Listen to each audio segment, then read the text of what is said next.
Welcome, race fans. Another episode of Watermelons and Woodchips, and we got the ex-chainsaw guy over here, Jonathan Logue, general manager of the Boone Speedway, Josh Reynolds. I'm Cody Malakote, and we're back for another episode, fellas. And we found a guy that's not farming today, Joe Doran, with us. He was our hobby stock track champion this year in the 21X, and you said you've been listening to us in the combine and farming and stuff, so we figured it was raining, so it's a good time as ever to get you on. Yep, you were right. Mother Nature allowed, so he sent me a text, said, well, it's raining, so I know you're not farming. And I'm like, busted. Give me a reason to go on a parts run, and I'll write down a few extra hours, I guess. There you go. But, Joe, welcome to the podcast, and, we kind of start with you, I guess. Well, if you do Google Joe Doran, a professional race car driver is not the first thing that comes up, but Iowa State football player, that's one thing that I didn't know. I Googled you one day and it pictured Joe Doran in an Iowa State uniform. I mean, player is one way to say it. I didn't play much. I might have kept the bench warm. So that was a short stint of my life, but it was cool to go over there. And I guess one of the benefits of not traveling was coming back here on away games. And Jerry and Ryan really, I think, liked that and made notice that Topless Joe was back, and that's kind of where all that came from. Was I drove the tractor without the top on it, so okay. But yeah, no, a professional race car driver is definitely probably not going to come up at the top of the list when you type mine in. Maybe under some court records. But. Well, one thing that'll come up on that list is track champion. That one is on there. I have a hard time believing that one all year. I mean, a lot of you had 9 spinouts. We counted them up this year. That's it. That not 9, yeah. That where you were still able to come back and put your car either win or in the top 4. And first of all, how long have you raced a hobby stock, and is this your first track championship? So I would say was my second full year. I got one 2 years ago in, July, I believe, and then it rained out like the whole month of July. So I think I finally came back maybe towards the end of it. And so I raced a few times, 6-7 times that year. I've been watching the show. and then came back last year, and I'd call that a full season. I didn't race weekly with farming. I changed cars and was out a month, and I had 20-some nights. And then this year was my first full season of like going after a track championship. So I call it my 2.5 year, but you can call it 3 or 2. But yeah, I was able to show up every week, and that wasn't ever the plan. But man, when that car came out, I switched chassis, and it was fast. And I was so looking forward to Frostbuster here.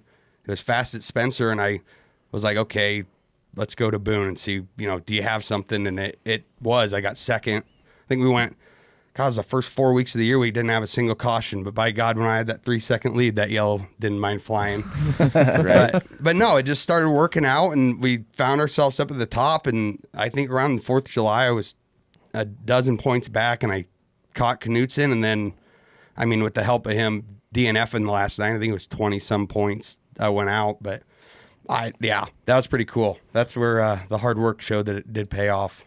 As being a track champ myself this year too, and but winning my first track championship in the sport mod class, it's a lot of dedication, it's a lot of time in the shop, and to do that in such a short amount of time from when you started, is a pretty tall feat here, especially at the Boone Speedway. Yeah, no real background of racing other than working here in high school on track prep. Don't come from a racing family. A lot of my friends don't race. One day I was farming, and I was like, well, you're still not married and don't have kids, so you might as well do something dumb. And I got a race car, and I don't know.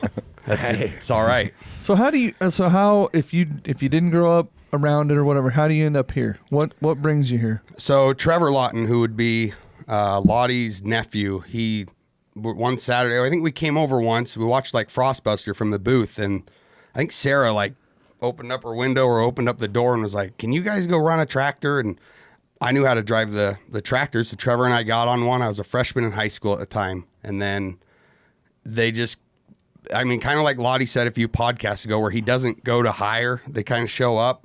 I knew exactly what he was talking about, because I think from my freshman year to my senior year, the only nights I really missed were during the week of Super Nationals, where I could come over so late, mom allowed. But I was here every single weekend. I watched Jonathan when he started, and McBurney, and I mean it was really cool. And then I never ever thought I'd have a race car, and I guess now we do. So it's been quite a journey. Never thought I'd have a race car. Got a track championship. That's awesome. Yeah, That's great. I was talking about the TikTok video that just cracks me up. The one where you're spraying champagne Shane with Gillis with the cowboy hat on. Shane Gillis going, women don't respect it. I like it. It's just like when you win the track championship at Boone, and then you don't even qualify for the big dance. Well, now I heard a little rumor about something. Maybe a new piece of trim old Topless Joe picked up. I don't know who you're talking to. Brought her into town and to Tinseltown. And, we all know how powerful that can be and how it can affect somebody's racing career. Gosh, that didn't take long to. I mean, I just, you messaged me earlier and was like, be prepared. I'm prepared. Yeah, you're prepared. You got some artillery. I'm 2.5 minutes. Just wanted you to know. Well, it's been nice, guys. Thanks for having me on. So we go back to this this deal. You win the track championship. I've been there, where you run well all season long, and then you get to Super Nationals, and it's almost kind of like everybody's got a little more pressure on you because you are the track champ.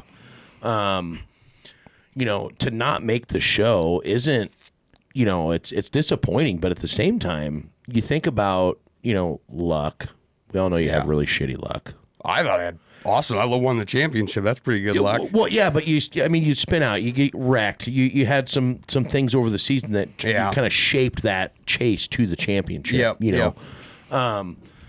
But to not make the Super Nationals, what did you take from that? What kind of, was it a kick in the nuts? Was it just kind of like, screw it, I won the championship, I don't really care? Yeah, I talked with Mike Smith about this before, and I wasn't gonna let the track championship define my season because of how far it had come from last season. I was like, just because you don't get that trophy that I was chasing, like, look, we clicked off a Boone win. That was my only goal this year, was to win Boone once. Track championship wasn't even on that list. So I kind of had the same mentality, but at the same time, I'm like, all right, Joe, don't be a bitch. Go win this thing. You should win it. I tried having that mindset, like, you should win it. Well, I don't know. A lot of the weeks when I do my best was I would show up late. I mean, I would repair the car for the week so that it was ready if I could make it. But I would have to be in the field and miss hot laps and show up late and just not overthink things. Well, I'm quite an overthinker. I just think that week, I let it get to my head a little bit, because when I go to tracks out of town, I'll look up, who's your points leader, who won last week. You just see who's who, and there's people coming all over the country that go, all right, this dude won points this year. He's gonna be something. But it doesn't. That crosses my mind until I cross through the catwalk to pull onto the track, and then it's just the same. I don't know. You're just there to race. Yeah, just like all of us. Right? Yep. We're racing. We're racing. Yeah, and talking about that, where in your first full season, and that thing was so fast. And we talked a few times about it, where you almost had to lose a couple first to kind of like, okay, I gotta settle down. Yeah, because it seemed like there was a few times where you'd be leading, and then, like said, caution would come out and they'd get you, or you'd make a charge from the back to the front and you'd catch the leader and something would happen. So yeah, you did have to lose a couple, but then they kind of just started clicking off. It never, if I was sitting there getting second by a nose, or like, oh, I caught him and almost made it, it wasn't that. It was like, that was the car. It was just I'm not blaming the yellow. That stuff happens just as many times as it might hurt you, it might help you. But unfortunately, I'm on the other end of that scale.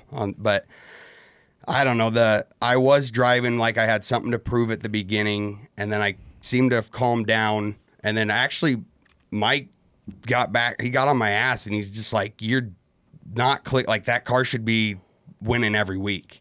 So he's like, if you Boy, that's a big statement from Mike Smith. That's some pressure. He did. He kept the fire lit right under my ass. So and just said, like, you're driving soft. You're driving for points. You're not driving for wins. And he was right, because at that point I'm like, there was times where there towards the end when, you know, I might not have had the car. There was a few times I would miss setup, but I would be like, all right, fourth, where's the 12? Like, do I need to drive in over my head? This was just the last few weeks, but then, you know, he's like, cut the shit, go win.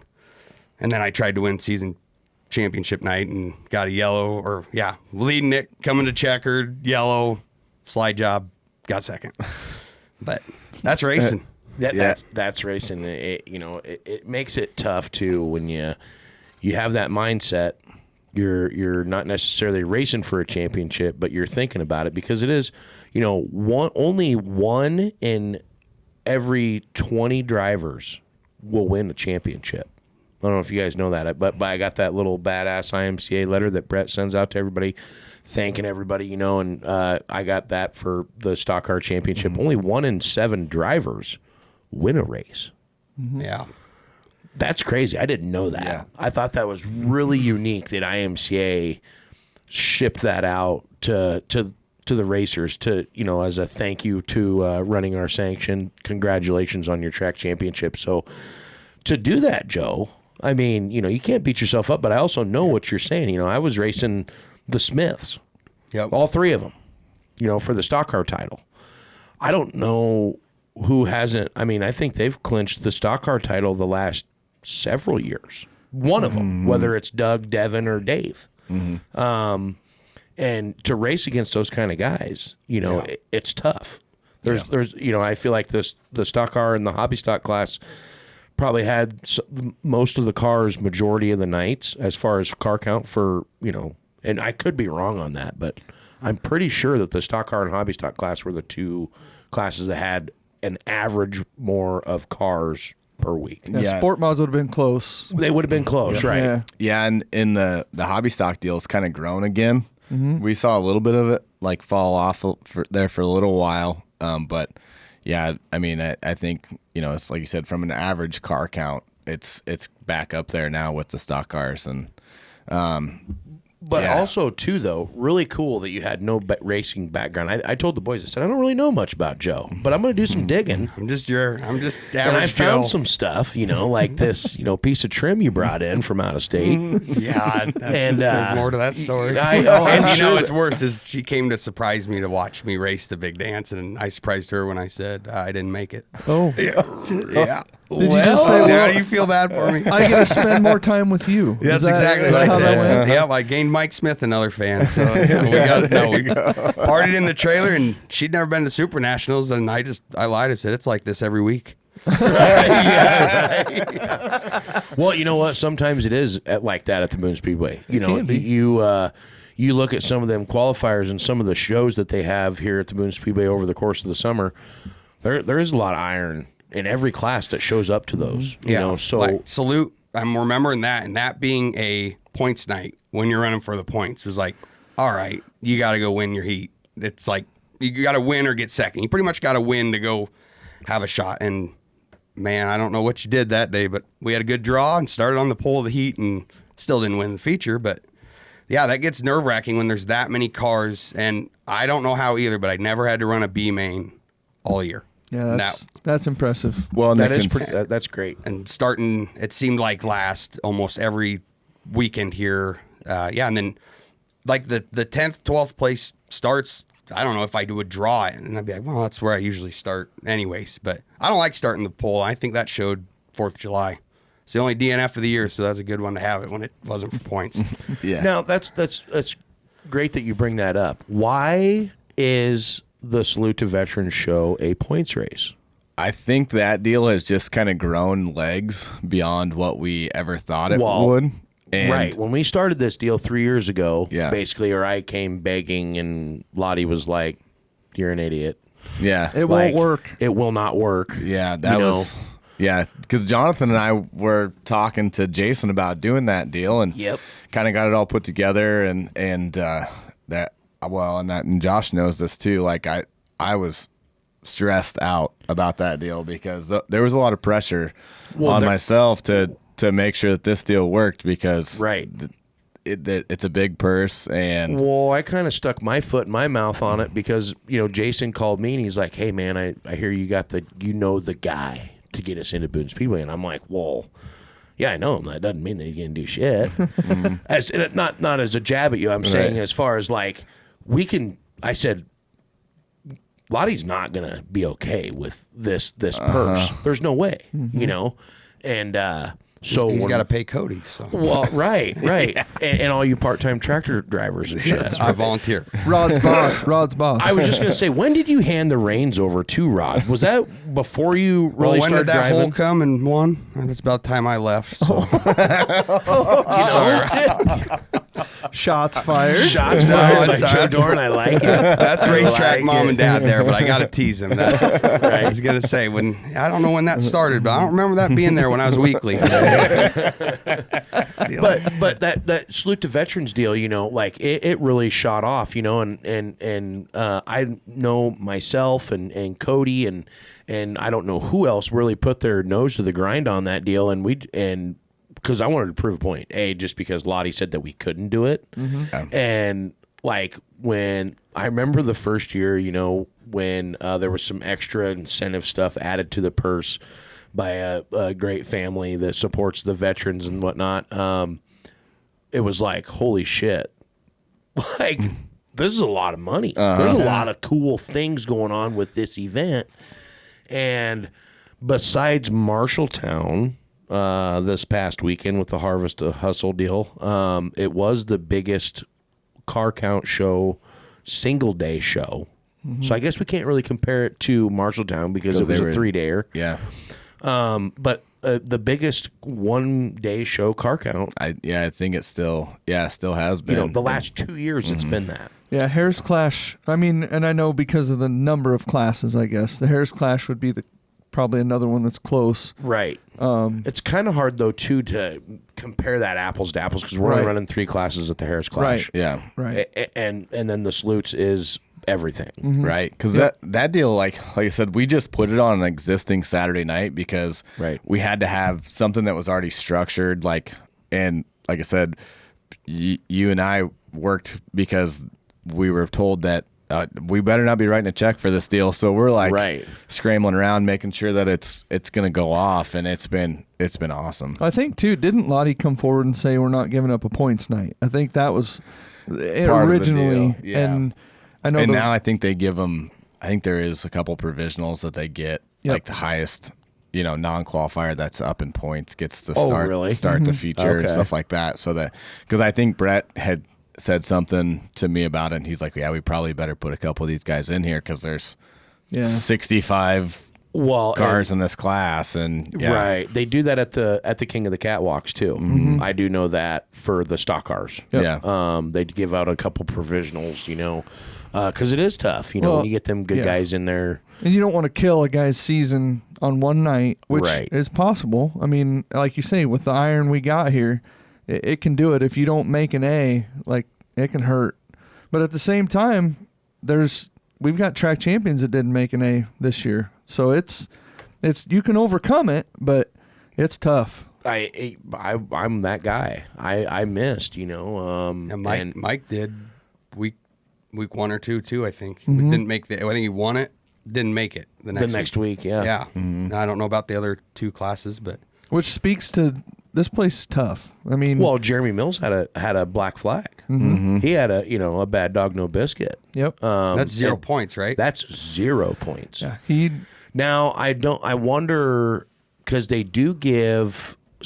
You get like 17 points. I think. He doesn't get 0 unless Grant was like, all right, go to your trailer, no pay, no points. Egregious. Yeah. You're out $40. Right. I think the only person that's ever done that's Bob Ross. He did that to Randy Roberts and I one time. We had a disagreement on coming out of turn 2. Oh, really? And Randy assholed me going into the scale, so I put her in reverse and backed up onto his hood. And Bob Ross goes, all right, you both are done. Go to your trailer. You're both black flagged. I'm like, oh, sweet. Right on. Thanks, Bob. That's probably not exactly what you said. It wasn't, but if I had a recorder in my helmet, I'm telling you, That's a good idea. it'd be dangerous. You can replay that every week on the podcast. G, we may have to work on that for next year. That'd be pretty sweet. Radioactive. Yeah. Oh yeah, that's a great idea. I'm patenting that. I want that. You'll be the first one. I'm pretty quiet in there. I'm like, shoot. So you pick up the championship this year. How many races did you win at Boone? My race pass says 4. Don't change it because I drew the poll for the what's the prelude. So it stayed on there that one as a win. That was a win. But only 3. I should have 7 if you want to count them. But yeah, I just only 3. But that's 2 more than my goal. So right. And like you said, with the iron coming, and I didn't want to make it sound like I was complaining about the car count at Sloot, because for every situation that can go against you can help you. You know, you could be the guy sitting in second, and he doesn't make it. And I like it, but I like the adversity. I was taking it as, I think it's, in my opinion, it's horse shit that we have that as a points night. Now, I didn't know the backside of what Lottie had said, 3 years ago when we started this deal. So I understand why they had it as a points night. Maybe moving forward, right. We do know a guy now that's like really up there. Actually, now that we've met, I'll see if I can make something happen there. Right. If you could talk to Rod about that. Yeah. So talk to Sarah. Talk to Sarah, and then Sarah could talk to Cody and Josh, and then Josh and Cody could talk to Lottie, and then he'll ask or me, Kathy. That'd be great. But I was just saying it makes it tough, because you bring in all those cars, and you were lucky enough to make it, correct? Yep. And what I started. I think I drew 12 or 10, but so average up there. Yeah, we're up there battling for the lead on the white, and then we got third. So it was. But I'm so glad I got third, because I was able to go to victory lane to see the guys that were paired with those drivers. Yep. And meet the guy that was with me, and I hadn't been able to do that before, and to see how much it meant to the people in the crowd, that rate, like how much that race does to the vets. And that's, at the end of the day, who it's for. So it's almost hard to call that a neat deal. That is, it's an honor I'm to getting see chills talking about it right now. Especially if they're still there after the hobby stock feature, because most people are gone. So the ones that did stick around, I think, that was so cool. He said he stuck around because I was creeping up there. That whole event, to bring in all those vets, is just, it's sad to see what kind of troubles that they go through. So to see them come to the racetrack and be pumped up, and to hear all the cool things that, God damn, he's going to kick my Chad. I couldn't spit out Chad's name. What he reads off, and, the ceremonies, like, it kind of screws Boone up a little bit, though, because Boone is such a well-oiled machine with time, date, print your name here, blah, blah, blah, blah, So when we when that event comes here, it slows everything down, and you can almost see all the track officials like squirming. What are we doing? Yeah. Why are we not hot lapping right now? We got a southwest wind 10 to 15. Rod's worried about getting more water on the track. Hank's thinking he needs to get the packer out. Perry, he's on the ripper.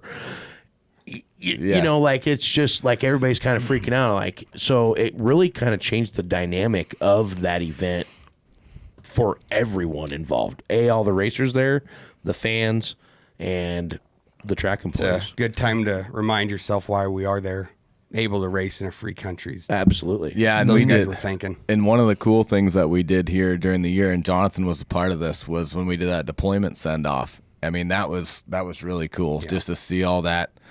People, and a lot of those families had probably never been to the racetrack ever in their lives, and for those, and then, like I said, the governor showed up, and for them to choose the racetrack, I had a friend of mine that his son wrestles for us, and he works for the guard and stuff, and he was like, hey, they're looking to send some of these guys off. Like, do you have a place in town that would work? I'm like, matter of fact, we do. Well, and then, it was awesome. So awesome. People, like you said, people coming there to that, something we can showcase at the Salute to Veterans this year. Like, I was here for that. Sad. Very sad. A lot of sad families that day here. God blessed all those men and women out there that deployed that day. Yeah. And they were jacked up when we fired the race cars up. I mean, they were jacked up. Yeah. I mean, I'm a little pissed we didn't have the track prep, so we could have ripped a couple laps for them.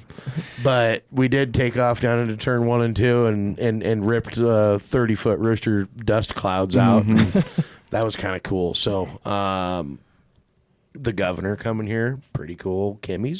She's a fox from 40 yards. Aunt Telling Kim? you, Aunt Kim. Aunt Kim? She is. Aunt Kim. Yeah, is that a distant relation? You know, I tell people Just say that. yes. Yeah, good. sure. Yeah, tell people that. I didn't catch on there. I'm here now. It takes people a minute usually. Yeah. It's a farmer thing. Oh, there we go. They spend too much time in the tractor on TikTok. I think I've been and listening to you podcasts. guys too much. I just got lost in the moment. Hey, you know, John, we were talking about all the views we've had. I think half of them are from Topless Joe and the tractor. Yeah, I'm pissed you guys don't let them out before Mother Nature had rain coming this morning. I only got halfway through. I'm like, I'm not going to be caught up when I come here to talk.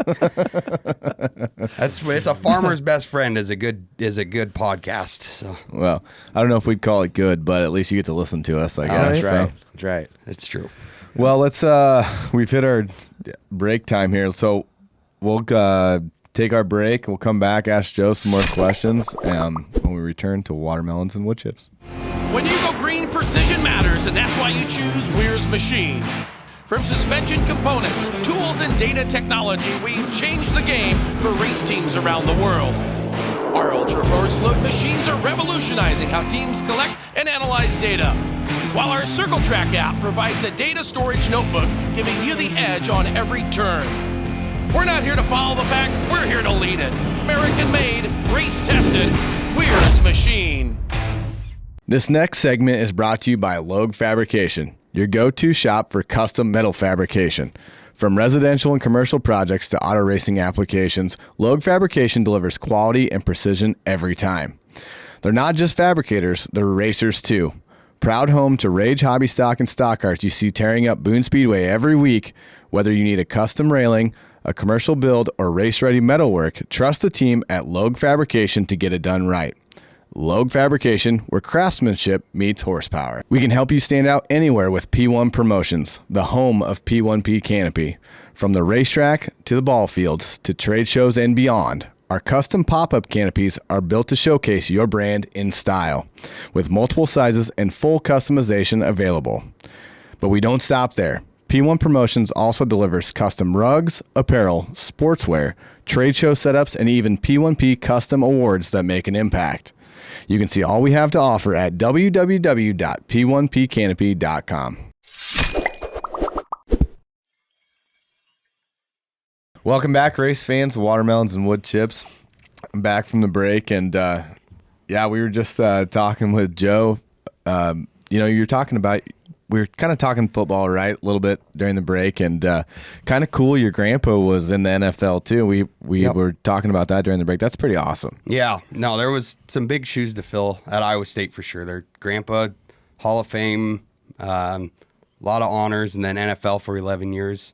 I think he caught the Dallas Cowboys' first touchdown, 3 Super Bowls for the Lions, so that shows you how long ago it was. But he was the MVP of one of them, and then my dad came over to Ames and 4-year letter winner and captain. And the last time they beat Oklahoma, he was the player of the game. So nobody was more excited to see them beat them in 2017 than I was. I had finally could quit hearing that he was the last time. but no, and then there's Joe, and he rode the bench, and now he drives a tractor. Topless Joe, at least now, right?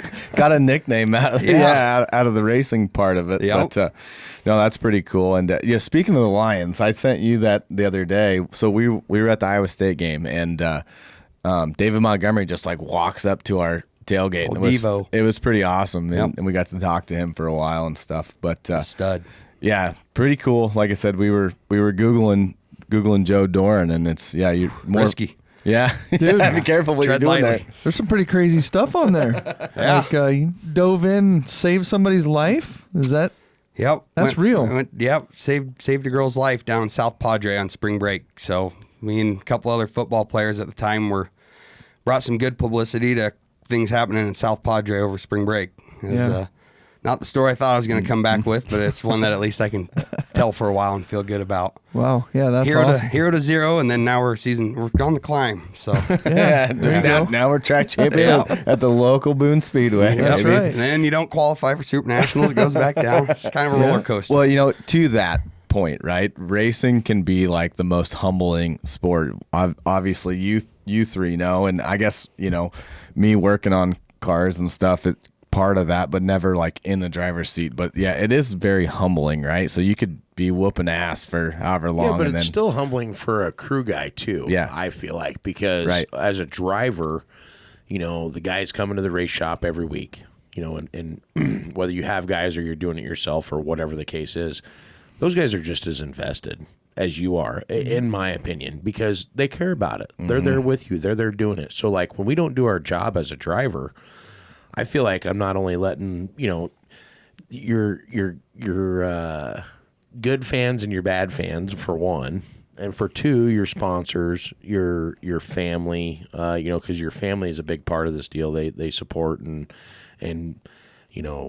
push you to do things, and so all those things take into a factor, in my opinion. So Cody, I as a crew person, doing it with my dad and stuff before I started my career, it is a letdown, when you do bad and stuff, Yeah, and it's when my dad started racing sprint cars again at Knoxville. I mean, it would just we'd go win a heat race, right? And we're like, oh yeah, like we're starting on the pin of this deal at Knoxville, and then you got these other dudes that now are racing, at the time were racing in the 305 class with dad. Well, now these guys, super talented individuals, they're racing 360s and 410s now at this point. But like, you're like, you get all pumped up because you're like, we're on the pin at Knoxville, like, let's go. And then, your heart gets ripped out. Well, you remember my first win meeting me down there, and the crew and Skylar Pruitt ran over and was banging. I mean, so many people. That was it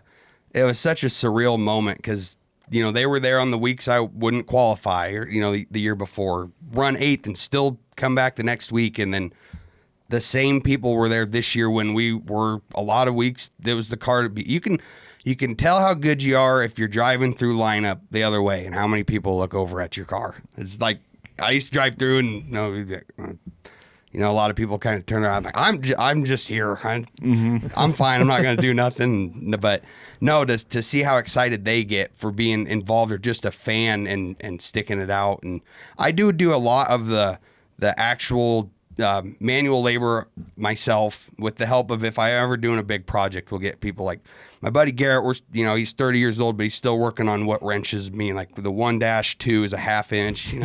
We're getting there, Big G, baby steps. But no, it is just so humbling, and I'm glad I never let it go to like I don't know.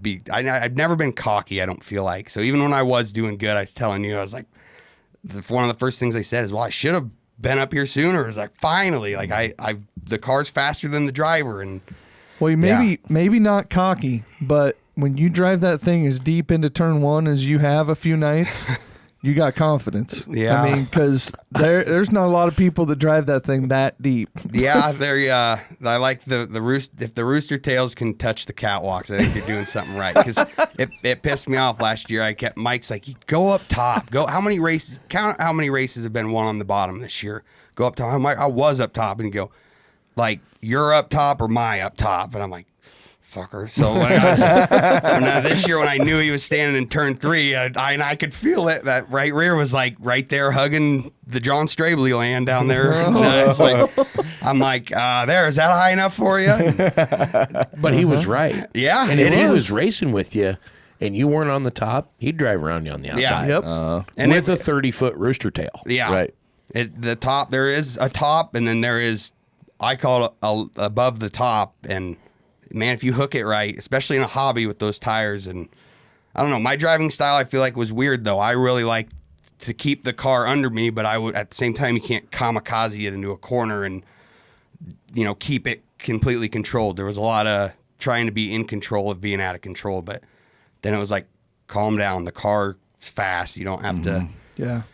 There'd be nights where you could just see like you're marching through the field, and then you get up front, and I'm like, oh boy, he's like just drive that thing, like you said, into turn one, and like that thing, he wasn't going to lift till he saw God or heard glass breaking or something. See, I don't see it like that. I don't see me being a like hard drive. I've had people tell me, like, you watched any of the videos? Well, there were times that thing come off of turn 2, and we thought the car was faster than, and don't think this is a jab, than your ability. Yeah, it was. That thing would hook and come out of that corner, and it was like, oh shit, you know, like, and when it was pointed where she wanted to go, she'd go. She would go. I mean, it was fun. You know, I watch a lot of racing, you know, just because I'm there and we're doing it and everything. And we got to watch you, you know, transform into a track champion this year. And it was cool to see you get your first track championship and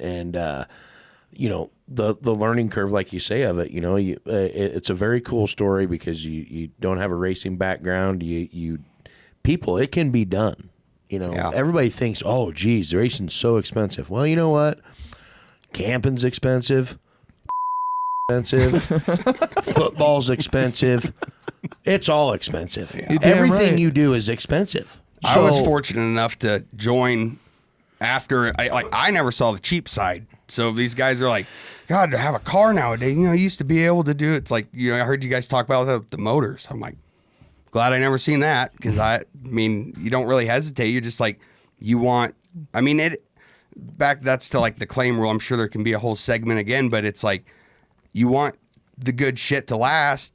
You get the good, like you get the stuff that's proven. And I didn't cut corners. I was like, you put enough time, enough effort, and enough people coming to watch you that I'm not going to go out and break because I got parts just getting me by. Like it's bent, it's getting replaced. It's just how, and that's a lot to do with another Mike deal. He's like, races are won in the shop. So don't take the time to not look something over when, it could cost you a race. It goes back to the whole cheap shit isn't cool and cool shit isn't cheap. And usually when anybody does anything and cares about it, whether it's fishing or anything that you do, you are going to necessarily, if you have the means to do it the best of the best, you're going to do it the best of the best.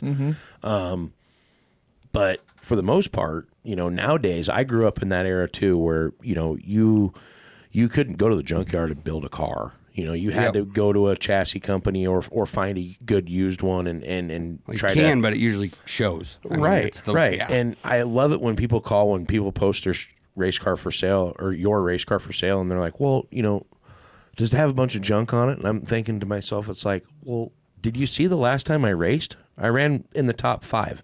I'm not running junk shit. I'm not going to pull junk shit off of the car after I sell it or put it on. I'm not hanging on to that stuff. If I have something bent or that's you know, not a piece that, you know, I'm just going to replace it, you know. Yeah. So it kind of gets you thinking about you know, what it does cost to do this stuff, and it is a lot of money. Yeah. But it's a lot of fun too. Some people have been known to toss a bunch of junk on a car that they're selling though, and you don't really know what you're getting, and you hear horror stories about that all the time, and they're unfortunate. And I mean, I guess what I would say is to the camera, if you're thinking of doing that, just get the hell out. Like it ain't worth it. Bad reputation to once you get burned like that, it's hard to trust somebody else that is genuine about. 100%. Because if you really care about this sport, do you really want to put a scar on it by doing that to somebody to hurt somebody that's trying to get either into it or move themselves up or forward or whatever? It's just it's a bad look. And it's a safety thing. I mean, even a bent lower ball joint. I don't remember. I think it was maybe Butler last year broke his lower ball joint, and once that thing snapped off, it dug into the ground and it stopped. And he ended up, I think Watson piled in there and maybe Berg, and I mean, and that's just nothing you can do. But whenever I was looking the car over, and you know, if you could see that ball joint, I know the first year I raced, I think that thing was bent all year.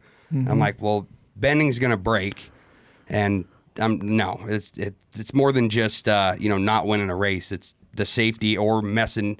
I don't want to mess the guy up next to me. You know, guys, you tore my shit up. It's like, yeah, that's what my goal was, to tear your shit up. I like beating my fenders back in. Sorry. Well, and the IMCA classes now are so competitive.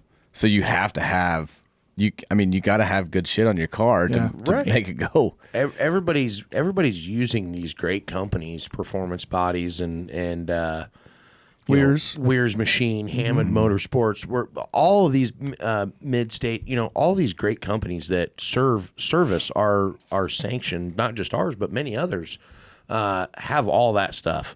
And the reason they have a lot of that stuff is because one guy called and says, "Hey, I know you got this, but this is something cooler or whatever," and then it turns into this whole big thing, so it's really cool.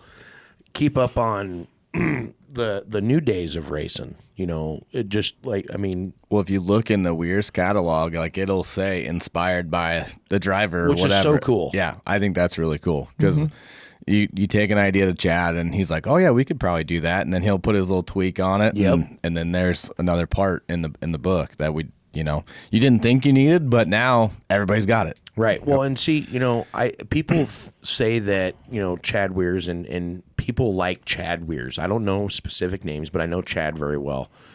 That he's almost hurt racing, and I call bullshit because he is innovated. Yeah. And made things trickery. That's Right. one of his greatest things in that catalog is all of his trickery that he has done for the racing community, not just him, but other companies too. So I hate it when people say that because it's like, you don't see these drag cars or motorcycles or four-wheeler company, like they all have their own little niche, and Chad was just right on time with the market and it changing into what it is today, in my opinion. Well, if you don't innovate, you're going to go backwards. Correct. So you have to try and find a way to get better every day. Mm-hmm. So Do you have any statistics? When you're saying like innovate, I'm thinking stuff evolves too with everything, parts getting better. Is there a way to go back like 10 years to show where lap times were in that class compared to where they are today? Or has the track changed enough to that be a fair comparison? I'd have to do some digging to see if we could. I don't know, with the transponder stuff, it'd probably have to go back to when they used to submit. I can't remember with my laps. They used to submit it through like a timing. Yeah. right. I just wonder how much that's evolved. You hear about a hobby stock back in 2000 to what, a hobby stock might be, which is not a ton of change. I don't know that much about it, but I mean, well, and maybe this is a good question for the listeners out there, because I do know like a lot of pit crew guys used to note and take times and stuff, or, just to compare apples to apples to who's who or whatever. I mean, people, if you're out there and you have some of this old nostalgic lap times of anywhere, really, not just even necessarily the Boone Speedway, but share those with us on our page, and we could get some insight on that. I know my dad used to have a pamphlet or a deal that, that he wrote all his notes in. where's that at? Well, I can't tell you that, Joe. It's probably in the vault. I mean, I know you're maybe I'm getting into this a little early, but I know that you're switching classes. Yep. Gonna move it up to the open wheel class, and I always used to say fenders were for pussies. That's why I did it. Right. It went 3 podcasts in. I'm like, I'm done. I'm going fenderless. Right. And I will tell you, okay, from experience, you can't go in and lean on somebody with an open wheel car like you can a fendered car. Okay. We see if you guys try to do it. So It don't end up well. No. right, Yeah. right. But moving up to the sport mod class, what inspired you, or what made you make that decision? Was it because you won the championship? Was it just, okay, hey, let's just do it. I got an opportunity here. I want to just do something different. I mean, I told myself when I started, I was like this, and it's going to be a 10-year deal where I race. And everybody's like, yeah, no, we'll see you in 15 years. But I told myself 10 years. I did the hobby, and I loved it. I didn't master it by any means. So I got the track championship. That's one thing, but that Hawkeye Challenge messed me up. I was sitting there watching it, and I was like, damn it, I should have been back there. I don't know how your scoring system works to get in there, but yeah, and I just watched the sport mod and everything just fly by the hobby. I'm like, what is that? All the faster we're going out there? And trust me, I'm having a hard time controlling that, but like right then I just got the gear. I'm like, I want to go fast. And I don't know. I got a little bit of that same thing that got me over to Iowa State. It's the kamikaze factor of like pushing it until it's the oh shit moment. And I think that's still considered a beginner class, and my motors that I have will work for that. So I was like, that is the step up. And with some head changes and everything, could have went to a stock car, but I don't know. I like being home early, and those hobby stocks, they keep you out pretty late. But that's also the same reason I made some of my heat races this year. I'd have to text Cody that I'm coming over late, but I don't know what inspired it. It was a blessing to about everybody that Mike Smith got out of a hobby stock, and here I am chasing him up to a sport mod. So I guess we're going to throw our hat in the ring, though. But that goes back to you're only as good as who you race with. You know? We've talked about that time and time again, and that's why a lot of people, do that. So for you to jump up, we've talked about this, like with Sport Mod guys jumping to an A mod. Like it's, you're able to use your motor out of your hobby stock, nothing else, of course, because it is a completely different steering wheel. That's about the only steering wheel, seat. Nope, seat went gone. Oh, what, did you put on a little weight? I lost weight. You lost some weight. Okay. Love makes you shed some pounds. Is that Utah? Yeah, Utah. Right back to that. Horse girls will put a holster on you real quick, won't they, bud? Oh, you can't. Showed at Super Nationals this year for the 21X here, Joe. Save a horse. Save a horse, ride a shirtless Joe. Yeah. He was about shirtless by the end of the hobby feature. Right. So with moving up to the Sport Mod class, what are your intentions? Are you just going to race Boone weekly? Now, they do race first, which we have talked about working on that lineup. Yeah. To switching that stuff around, here at the Boone Speedway. We don't know if it's going to happen, but I mean, that could detour your championship chase in the 2026 season. I don't know. Chasing points, it's going to be a big learning year, and I don't think just getting away with what I did this year, because I'm a lot of the times with the way it worked out was I could come to Boone on Saturday, and I jumped around a handful of times, but I think you get better by going different places, seeing different tracks. But like here, you learn slick. You learn a good slick setup being at the end of the night. I used to hate slick when I started here. I loved, getting a tacky heat race because everybody can drive on tack, it seems like. Well, you get slick, you get better at throttle control, especially going to an open motor from a crate. And I don't know. I really don't know what to expect. I mean, I'm used to feeding. I have the video on my Facebook of when I biked it up. Oh, we've seen it. Yeah, and I mean, just look how many times you're steering the wheel, and I don't really realize it till I go back and watch it. But that's all in like this now, and it's. I don't know if we're going to wrap the car for the first couple of weeks, or I might change the name. No, it'll be fine. It'll look probably like the hobby stock.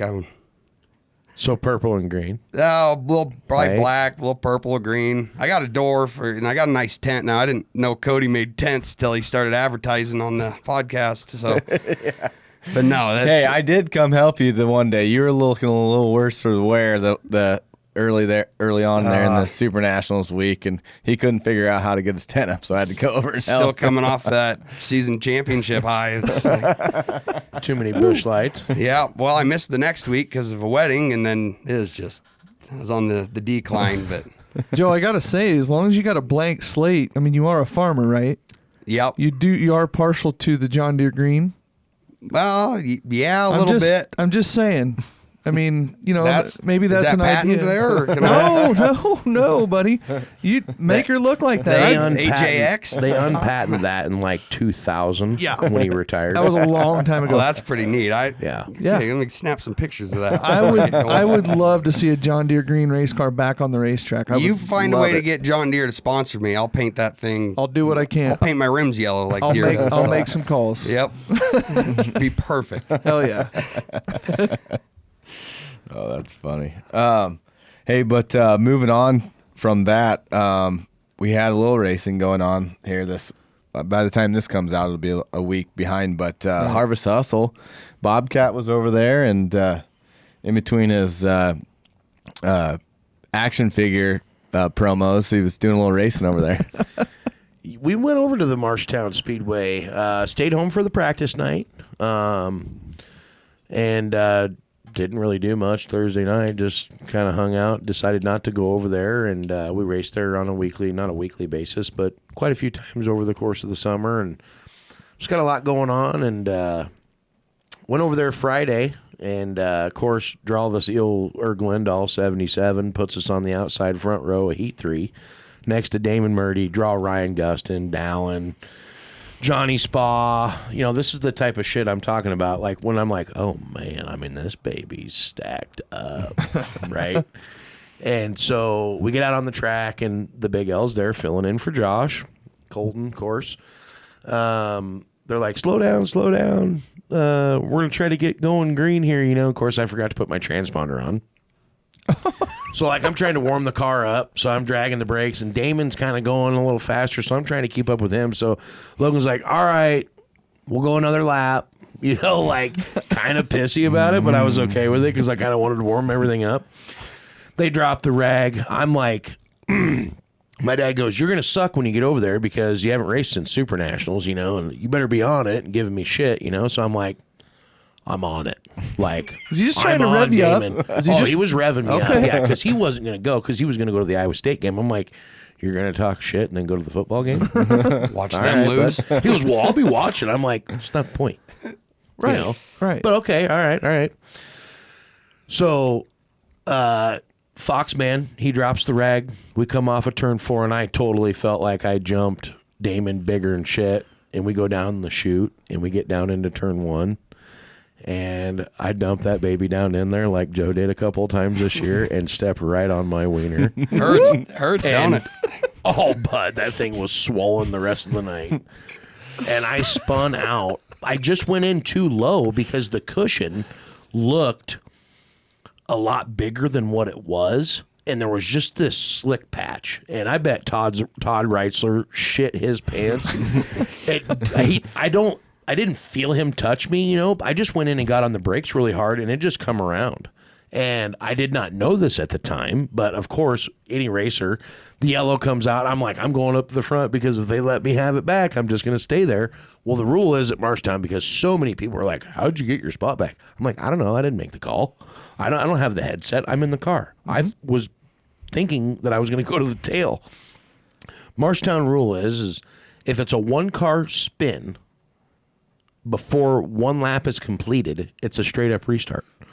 So in my mind at that time, what went through my brain was that I was going to jump Damon Murdy and not let him get the jump on me because he is one of the kings at Marshalltown. We get lined back up. I'm like, all right, bud, tighten her down here a little bit, strap in. We went out, we won the heat race. Waited 6 hours to run my second heat race. Started trunk of that, and Hot Rod Richards went in there and hit a banana peel down in turn 1. And Randy Brands, idol, one of my idols, was in this weird orange car. I have I don't know if that's his car, or he was driving it for somebody. But I seen Hot Rod hit the banana peel. We all kind of checked around. I went to get back in the gas, and I ass-piled Randy Brand so hard it jacked my sciatic nerve up in my leg. Well, that's what I'm calling it. In your left rear? But it ruined my night. Ruined my night. I mean, it junked. My hood went into an accordion effect. I pulled directly off the racetrack. No power steering or anything. Knocked my belts off. Ripped everything off the front end. Radiator, fan. It's just all less things you got to tear apart now to work on it this way. Right. So I get back to the trailer. I pull straight in, and Ducky, my crew guy, goes, "You're done. That's it. We're going home." So we loaded up and went home. You got grounded. I got grounded. And so we didn't end up making it back to the Harvest Hustle on Saturday night. Took our chances away from winning those badass trophies. I love those combine trophies. They look so freaking good. Thank you, Van Wall, for doing that. they are the right color, Joe. They are the right color. Yes. Where were you at? Some people harvest hustle, and some people hustle to harvest. And I was hustling to harvest. That's a good way to put it. Fair enough. I had That's to, good. way I to put got it. nothing after that. I That was good. had it on the iPad. I was watching. He's been working on that line ever since. He's like, I got to use this. And I forgot that you switched class. So it would have been a whole new ball game for I don't even got a seat. For Joe, right? Yeah, no, but yeah, I wasn't going to make unless somebody, I was expecting a call. I thought you would want me to try it out, see if I liked the stock car first, but. Well, you know, he piled it up, so. Yeah. Right. I wreck it enough. Glad I didn't go off. Yeah. They had a lot of good racing. It was good racing. Yeah. It was good racing. They had a lot of good racing. Unfortunate that it took rubber there at the end of those classes. I think that it's tough for a lot of racetracks to have that amount of cars run in a night that it doesn't do that. Right. Especially, it was kind of cold. It was windy.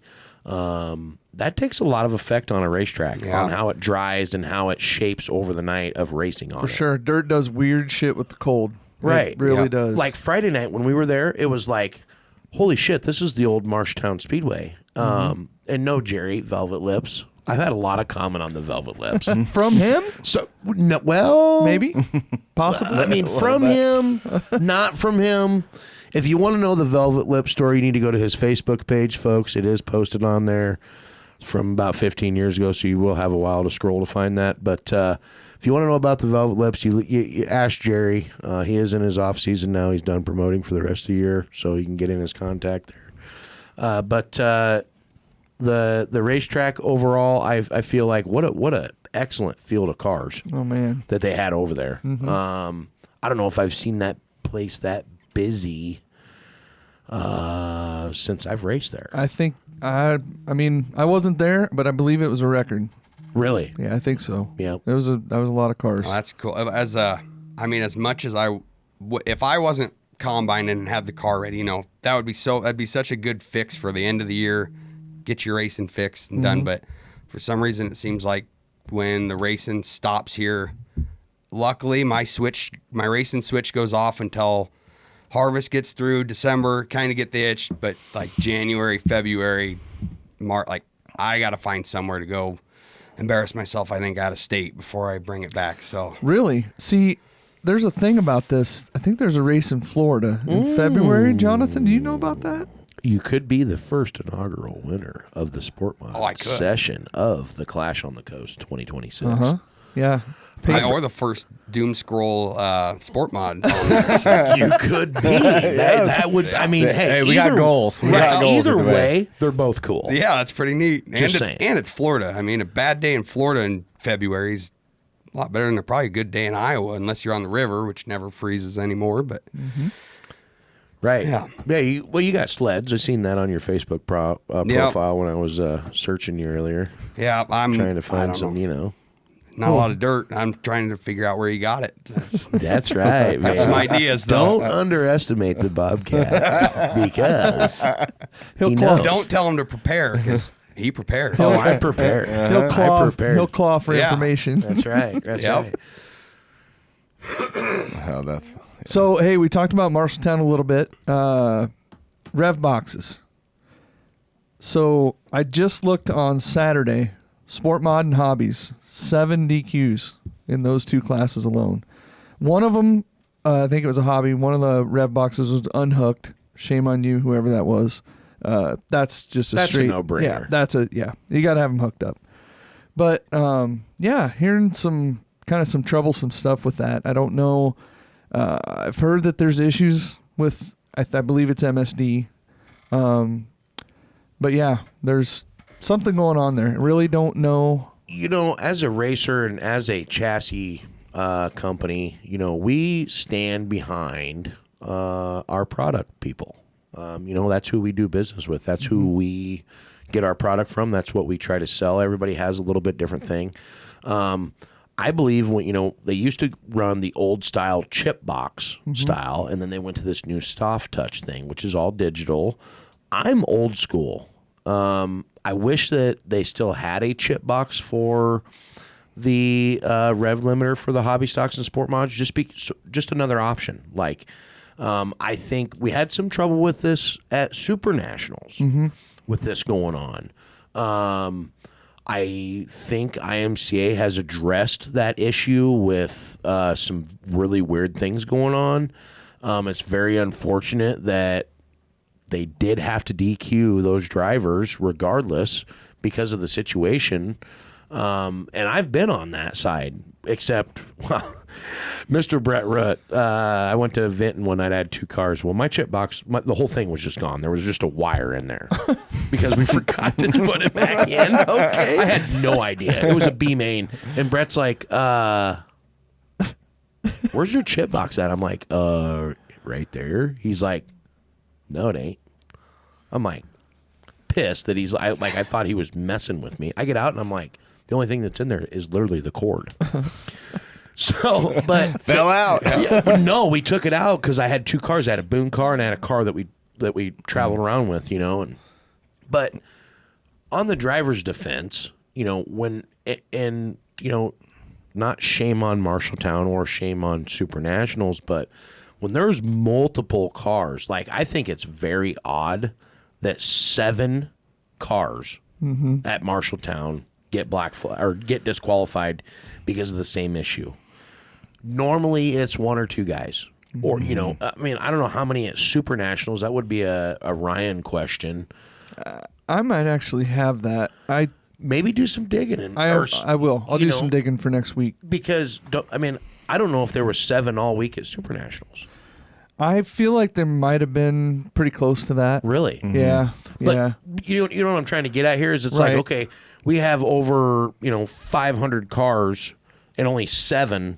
Right. I mean, that's okay. Right. That's Yeah. That's like normal. We go to Marshalltown 60, 70 per class. and we've got 120 cars and 7 Yeah. of them have got the same issue. Like, and I don't know if that's an MSD thing. If it's, like if a lot of guys are like a lot of us and wash their cars a ton, could it be a moisture thing? We don't really know. I think IMCA. How many cars have sat since Super Nationals and not raced, or Right. is it a Yeah. condensation issue or Which, right, it very well could be. But in the defense of the IMCA tech official guys, they don't know that. Right. yeah. I've been in this deal with Dave where it's like I had a sealed carburetor, a sealed chip box, never pulled the sticker off, and then come back the next year and there's a problem. Right. And he's like, well, I don't know. And I was always pissed off when he would tell me that, but I understood too. Yeah. Like, Yeah. I can. It's crazy what people do out there to cheat. Well, but and we know like 99% of the people listening to this or watching this, they know what we're talking about. But there are some out there that are like, what the hell are they talking about a chip box? They're trying to make sure that nobody's doing any kind of traction control. yep. That's the thing they're looking for. Well, each class too, Josh. That's Yes. that's a good thing to explain here. Each class has a rev limit rule. So the modifieds are 6,800. The stock cars are 7,400. Sport mods are 6,200. And but they're different for the opens. They're 66. Opens and crates, yeah. Crates are 62. I know that. I think opens are 6,600. That sounds right. What are hobbies, Joe? I think 7. Is that right? I think 7,000. I don't know. I never changed it. Did you cheat? I don't know. Okay. I just drove. Fair. No, yeah. Guys being honest. 7,000, I believe. But I was fortunate enough to never have an issue. But I heard, somebody had bumped it. I think Will Smith, it was a B main and didn't have it changed or something. Or I don't know, must have bumped it. And it was a DQ. But it's like, he told me to take those tabs off of it. Because you can bump them when you're not, say you're running valves and your wires hang. Like, it does happen. I'm not saying it's on purpose, but Sure.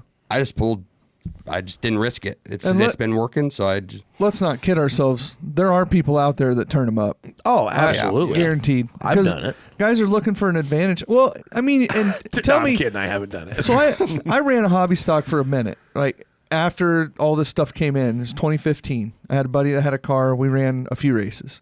That was my first experience with the crate. I had never experienced that, never experienced receivers. All that stuff was new for me. But we didn't realize that the car had a cheated crate in it. We didn't know it till after we sold it, and it was gone down the road, and we found out later on. I couldn't have told you that. I was running with guys that had obviously legal stuff, and they were beating the hell out of me. It wasn't anything, it was no surprise. But when that thing hit the rev limiter, that wasn't something I'd experienced before. And I was like, that's a whole different ball game. And then you go to Kind put of cool, ain't it? Well, it is until you go to put it in the corner, and then that son of a bitch won't turn. And it's like, what the hell do I do? And I shot right up the track, took one of my buddies out, like ugly. Yeah. But it's just the fact that they're looking for it and they're trying to make sure nobody's running it. Like I got to applaud that. Because absolutely. Yeah. If that thing took off and guys were successfully running traction control around us, I think this sport would nosedive. It would get ugly. Yeah. It's great that, and it wasn't a jab at Dave or anything. For sure. But I do think that they need to do better about, or it not necessarily do better. I think they need to get to the bottom of what's going on with these MSD boxes, because, like we had it happen in Buck Shafroth's stock car this year. His MSD box just took a shit. Yeah. It still ran and everything, but there's something going on with it. We've sent it into MSD, but still don't have a diagnosis of what happened. That stuff happens. Shit happens. Just like out in the field. Shit, you can buy brand new stuff or have the best of the best stuff. Mechanical stuff happens. It just happens. It's just part of it. And that's hard to find, too. The electronic stuff sucks. Right. And Matt, I can't ever remember his name. He texts here at Boone, texts at Marshalltown. Sorensen, there you go. Yep. Does an excellent job. I think that he becoming the new tech guy has been a really great addition to Boone and Marshalltown. Yeah. He's smart. He's very kind. And passionate for it. He's passionate for it. He's a racer. He cares about it, and I like it because he's keeping people honest. And that's how it needs to be too. So they can't use the cheating excuse or whatnot. I thoroughly I enjoy tech. I mean, if it's at the end of the night, it just proves, that. Absolutely. And we've come a long ways, because my first time I made it, they're like, I want your upper trailing arm on your left and your lower on your right. And I'm like, what the hell's a trailing arm? Well, and see, I was just going to say that. Like, I almost get nervous, like, when Niehaus or Dave are at the track, because it's like, I know I'm right on the gray line, on the gray area of the rule, but their interpretation versus my interpretation could be two different things. Especially when you get to that point. Correct. Yeah. And it's not, they are so fair. Everybody thinks they're not fair, but they really are fair.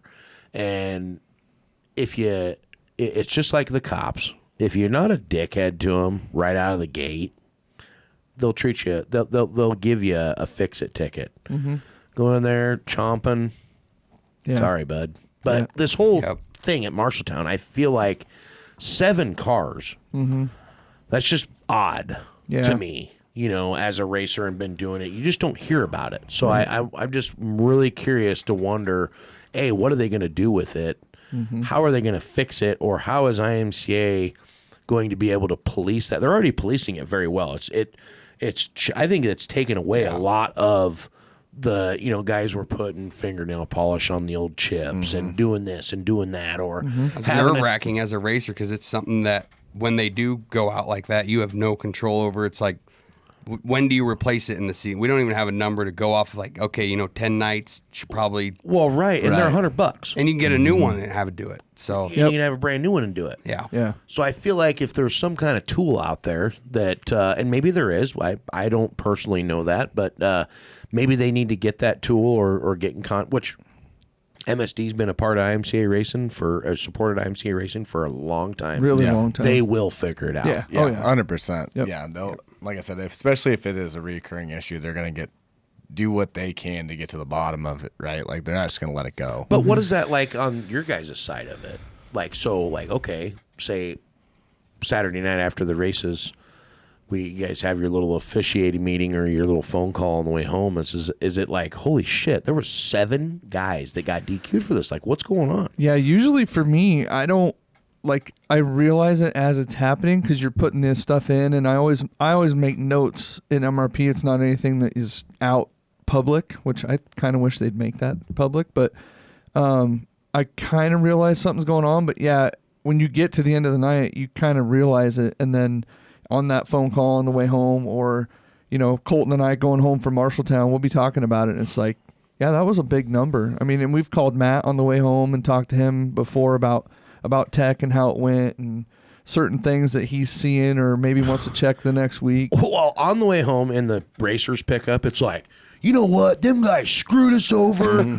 We've been running the same one. We were just at Super Nationals with it. Yep. It's got the sticker on it. You know, That's different than my ride home. It's usually I go, Highway 30 sucks. get some better tires. Yeah, Highway 30 sucks. Yeah, it really does. Well, I guess the east lane going east now is nice. And She's getting concreted better. there by Getting 20 better. acres. I can't. Yeah. It just keeps the. But you know what I'm saying? Like, I mean, we go home pissed off. Sure. And then we almost, some people, which call their either where they got it from or who they bought it from or whatever, and then it's just a whole thing. Like, it causes a thing. Well, and you got the old Pink Panther, old Saul Bennett. He went home from Marshalltown. That's his first DQ in 20 years. Right. Like that, and that affects people. Like, you know, That's impressive. he In 20, yeah, 20 yeah. years of not having. But that's what's so odd about it, though, too. Right.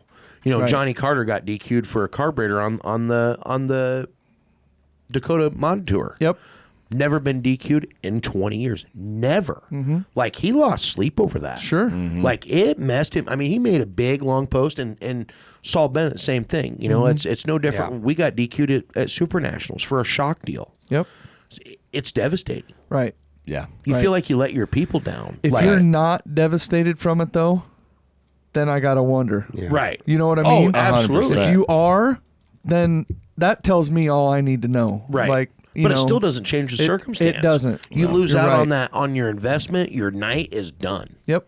You're done. Yep. Especially at a big show like that, because it's hard to recover Yeah. from a mishap like that. And he had raced his. That was the other thing, is he had bad heat races, so he had raced his way through the qualifiers and got in, and then that. So And then that just ends in a result of, you know, A, you don't make the show. B, you raced your ass off for now what feels like nothing. yep.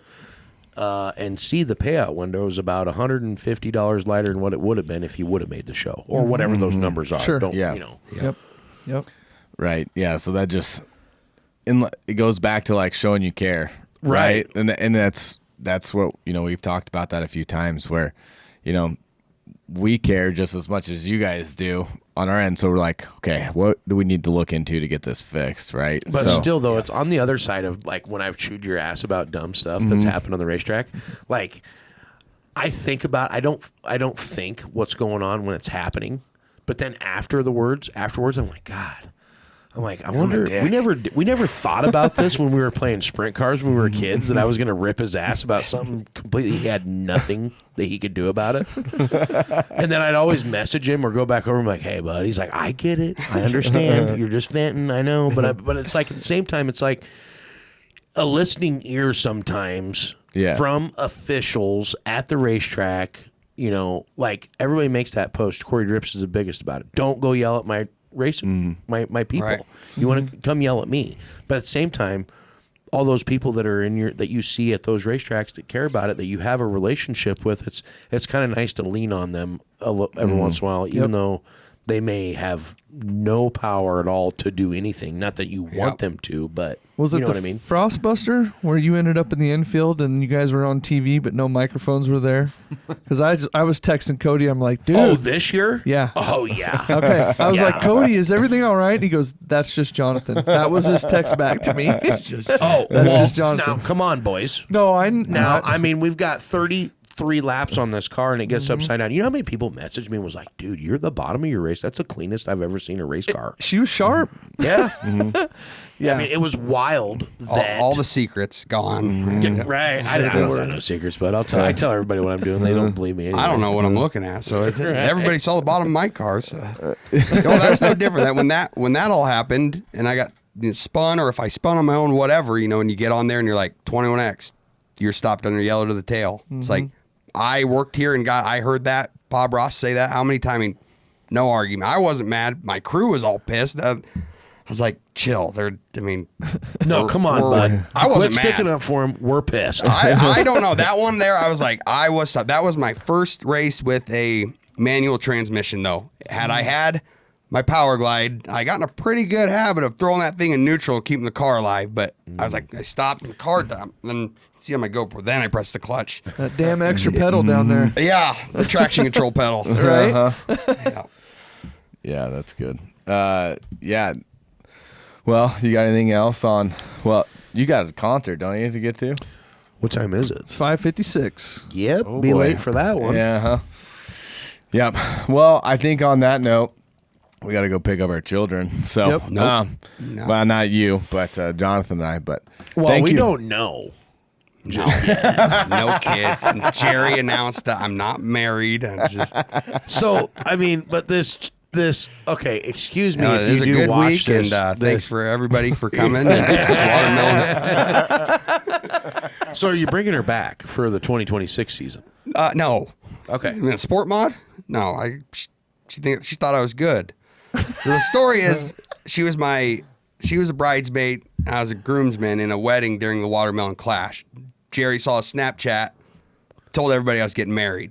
Oh, that's awesome. Well, she thought I was really good, maybe, because people were coming up as the week after season championship. It was like, good, awesome job, this is cool. Well, the bride and groom and her lined it up to come surprise me for the big dance. Because I was like, I'll never see her again. She's way out of my league. And Joe left the dancing shoes at the party. Yep, dancing shoes, but that's still a good time. We made the most of it.